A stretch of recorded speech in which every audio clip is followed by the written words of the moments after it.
দর্শক বিনোদনের চেয়েও কিছু মানবিক বিষয় নিয়ে ১০৪ পর্বের নতুন ধারাবাহিক জলে ভেজা রং। ওয়ালিদ হাসানের লেখা ও পরিচালনায় নাটকটিতে অভিনয় করেছেন দেশের এক ঝাঁক তারকা।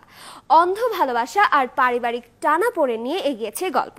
শুটিং চলছে উত্তরায়, জানাচ্ছেন বুলবুল আহমেদ জয়।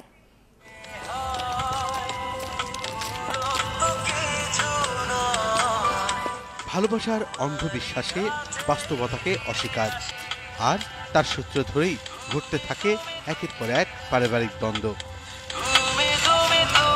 গল্পের এই চড়াই উতরাইয়ের সিঁড়ি বেয়েই তৈরি হচ্ছে ১০৪ পর্বের দীর্ঘ ধারাবাহিক নাটক জলে ভেজা রং। তবে দর্শকের বিনোদনের পূর্ণতার সাথে আপোষ না করে পরিচালক নাটকটিতে তুলে ধরবেন কিছু মানবিক আবেদন। যে আসলে আমরা হতাশ হতে পারি, কিন্তু আমরা ড্রাগের দিকে যাব না, এই মেসেজগুলো এখানে আছে।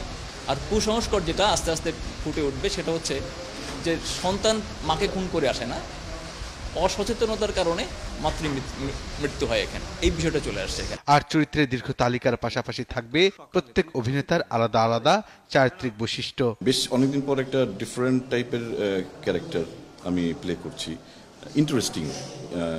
ইন্টারেস্টিং লাইক যেমন ধরেন আমার সাথে আমার যার বিয়ে হয়, এটা ফোনে বিয়ে হয়, আমি বিদেশ থেকে আসি, তো ফোনে বিয়ে হয়, আসার পর মানে এই তারপরে ঘটনাটা গড়াতে থাকে। একটা ফ্যামিলি ড্রামা, কিছু ফ্যামিলি আছে এই নাটকে, একটা দুটো তিনটে চারটে এরকম, এবং তাদের জীবন এবং জীবনে ঘটে যাওয়া কিছু অংশ, ভালো লাগা খারাপ লাগার মুহূর্ত, তার মধ্য থেকেই হয়তো চড়াই উচ্চারিত থাকে প্রত্যেকটা গল্পে। এরকম একটা সামাজিক একটা গল্প।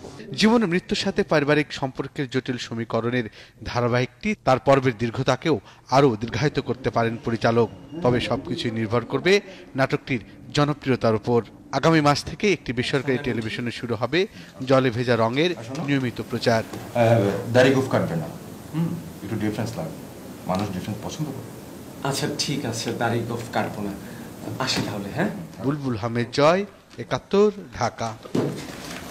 বাই।